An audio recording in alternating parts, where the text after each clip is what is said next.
ரொம்ப நாளாக கூவிக்கிட்டு இருந்தானுங்க. எங்களுக்கு மைக்கு வேண்டவே வேண்டாம்னு அடம் முடிச்சானுங்க. வேற வழியே இல்லை. தேர்தல் ஆணையம் கை விரிச்சிருச்சு. வாங்கினா வாங்க, வாங்காட்டி போடாண்டுச்சு உலகுது.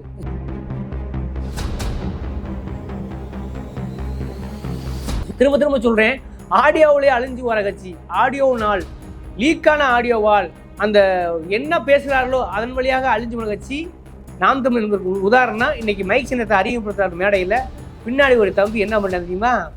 எங்களை உற்று கவனியுங்கள், நாங்கள் உங்களுக்கானவர்கள், உங்களிடமிருந்தே உங்களுக்காக வந்தவர்கள்.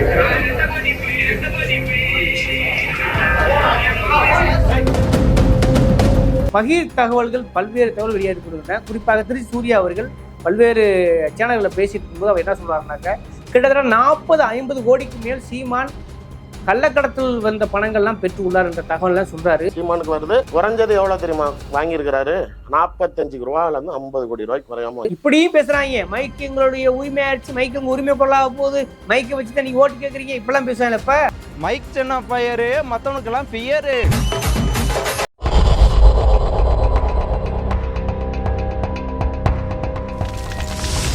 வணக்கம், இது சொல் புதிது. நான் உங்கள் தவம். இன்னைக்கு பார்க்கக்கூடிய அரசியல் நிகழ்வு சொல்லுவது அரசியல் காமெடின்னு சொல்லலாங்க.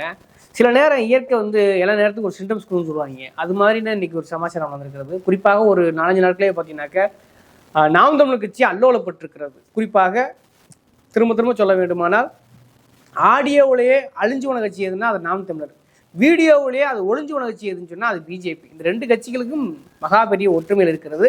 அதுதான் நிகழ்காலத்தில் தொடர்ந்து நடந்து கொண்டு இருக்கிறது.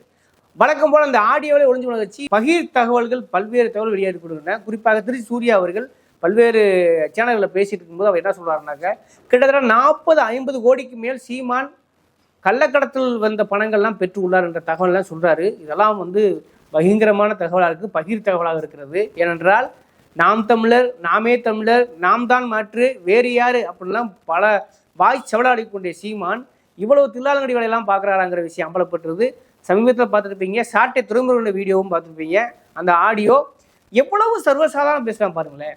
நான் இனிமேல் எங்கள் டாக்டர் திமுக தான், ஆனால் பிஜேபி கிடையாது, வாக்கு கொடுத்துறேன், இனிமேல் அண்ணா நான் பேசவே மாட்டேன். டேய், நீ என்ன வகையாக இருந்தாலும் சரி, இப்போ மறுநாள் நான் அவனை திரிசூரியாவை எடுத்து வீடியோ போடுறாரு. என்ன ஏமாற்ற முடியுமா? டேய், இந்த வீடியோ கூட நானே கொடுத்துருப்பேன்டா. ஏன் நீயே கொடுத்துக்க வீடியோ, நீ ஏன் கதற நீ ஆள வசிக்கும் போது? அப்போ இவங்க நோக்கம் என்னன்னா, ஒரு வன்மக்குடனாக திமுகவுக்கு எதிர்ப்பாக, பெரியாருக்கு எதிராக, இங்கு உள்ள சமூக தலைமைக்கு எதிராக, பாஜகவுக்கு அடிவடியாக அவர்களை எப்படியாவது அவர்களை பீட்டிப்தாங்கிறத இந்த ஆடியோ ரிலீஸ் ஆயிருக்கு. இந்த என்ஐஏ சோதனைலாம் ஒரு நாடகம் தாங்கிறது பம்பளமாக இருக்கிறது.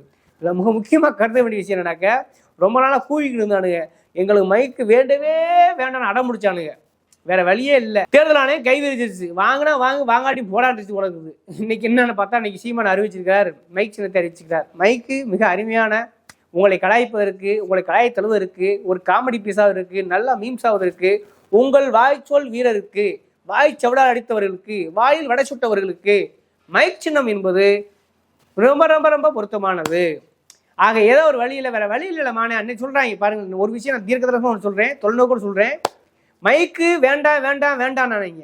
இப்போ மைக் வந்தோடனே வேற வழியே இல்லைன்னு சொன்னோடனே அதுக்கு தந்து உருட்ட ஆரம்பிச்சிட்டாங்க. என்ன சொல்றாங்க, இந்த மைக் இந்த மைக்கு வச்சு தான் மட்டாலாம் ஓட்டு கேட்குறீங்க, அதனால இந்த ஓட்டு எங்களுக்கு ரொம்ப முக்கியமான, இந்த சின்ன முக்கியமான சின்னம்னா ஏன்டா வேணாம்னு சொன்னீங்க? இல்லை, கொஞ்சமாவது மாற்றி பேசுறல ஒரு அளவு வேணாமாடா? எதுக்கு எடுத்தாலுமாடா? யோசிச்சு பாருங்க. இப்போ மைக்கு வேற வழி இல்லை, தேர்தல் ஆணையம் ஆப்பு வச்சிருச்சு, அதனால மைக்கு ஓகேன்னு இன்னைக்கு அறிவிச்சிருக்காரு. திரும்ப திரும்ப சொல்றேன், ஆடியோவிலே அழிஞ்சு வர கட்சி, ஆடியோ நாள் லீக்கான ஆடியோவால் அந்த என்ன பேசுகிறார்களோ அதன் வழியாக அழிஞ்சு வர கட்சி நாம் தமிழ் என்பதற்கு உதாரணம். இன்னைக்கு மைக் சின்னத்தை அறிமுகப்படுத்துற மேடையில் பின்னாடி ஒரு தம்பி என்ன பண்ண தெரியுமா? ரத்த கொதிப்பு, ரத்த கொதிப்பு, ரத்த கொதிப்பு, வாமனாருக்கு ரத்த கொதிப்புன்னு ஒரு சாங்கு போட்டு விட்டேன். இதை நான் என்னென்னு சொல்றது? நான் என்ன கேட்குறேன்னா, சீமான் இந்த மைக் சின்னத்தை அறிமுகப்படுத்திக்கிட்டு இருக்காடி ஒருத்தன் ரொம்ப அதோட பொருத்தி போற மாதிரி ரத்த கொதிப்புங்கிற பாட்டை போடுறான். அவன் தம்பி தான், வேற யாரும் கிடையாது, சீமானோட தம்பி தான் ஒரு பாட்டை போடுறான். உடனே சீமான் ரத்த கொதிப்பு வந்துருச்சு. டென்ஷன் ஆயிட்டான் மனுஷன். யாரா அவன்? அப்படி திரும்பி பார்த்தா அவன் தம்பி தான், வேற யாரு? உண்மையிலே சீமான் ரத்த கொதிப்பு வந்து விட்டது அந்த ரத்த கொதிப்பு பாட்டை பார்த்து. இதெல்லாம் ஒரு சுச்சுவேஷன் சாங்னு சொல்லுவோம்ல, அதுதாங்க. உண்மையிலேயே அந்த மைக் சின்னத்தை வாங்க வேண்டாம் வேண்டாம் வேண்டாம்னு சொல்லிட்டு ஒரு வழியா வேற வழியே இல்லை சனியை அறிமுகப்படுத்த போனா அவன் தம்பி ரத்த கொதி பாட்டு கொடுத்துட்டு இருக்கான். புரியுதுங்களா சொல்றது சுச்சுவேஷன்ன்றது? ஆக உள்ள கிடைக்கை உள் உணர்வு என்ன சொல்கிறதோ என்ன செய்கிறதோ அதுதான் வெளிபிம்பத்தில் பிரதிபலிக்கும் என்பது போல இவர்களுடைய நோக்கம் கேவலமானது, மலிவானது, என்ன சொல்றது, கொஞ்சம் கூட அருகதையற்றது. அதனாலதான் இப்படிலாம் அமையுது. என்ன சொல்றீங்க? ஒருத்தனுடைய போக்கு, ஒருத்தனுடைய நடவடிக்கை, ஒருத்தனுடைய வாய்ச்சொல்லில் குறைந்தபட்ச வாய்மை, ஒருத்தருடைய வாய்ச்சொல்லில் குறைந்தபட்ச வாய்மைன்னு சொல்லுவோம்ல, அது இருக்கணுங்க. அது இருந்தா தான் அரசியலுக்கு வேணாம். என்னன்னா சிலப்பதிகாரத்தில் ஒரு சொல்லாடல் வருகிறது, அரசியல் பிழைத்தோருக்கு அறமே கூற்று என்று. ஆனால் நாம் தமிழருக்கு மாற்றி வச்சுக்க சீமானுக்கு அறம் என்றால் அறவே என்னவென்னு தெரியாது. அதன் விளைவுதான் பிழைப்புவாதியாக தின்று கொழுப்பதற்காக திரளிதியை வசூல் தின்னு கொழுப்பதற்காக சீமான் தொடர்ந்து இந்த வேலையை பார்த்து கொண்டிருக்கிறார். தொடர்ந்து அவளை அம்பலப்படுத்த வேண்டியிருக்கிறது. அதனால் இன்னைக்கு பார்த்தீங்கன்னா சுச்சுவேஷன் என்ன போட்டிருக்காங்க, ரத்த கொதி போட்டாங்க. அந்த ஆளுக்கு ரத்த கொதி வந்தோமே அப்செட் ஆகிட்டார். ஏன்னா நானே மைக் சின்னத்தை வேண்டாம் வேணாம்னு சொல்லி இப்போ தான் கொடுத்துருக்காங்க.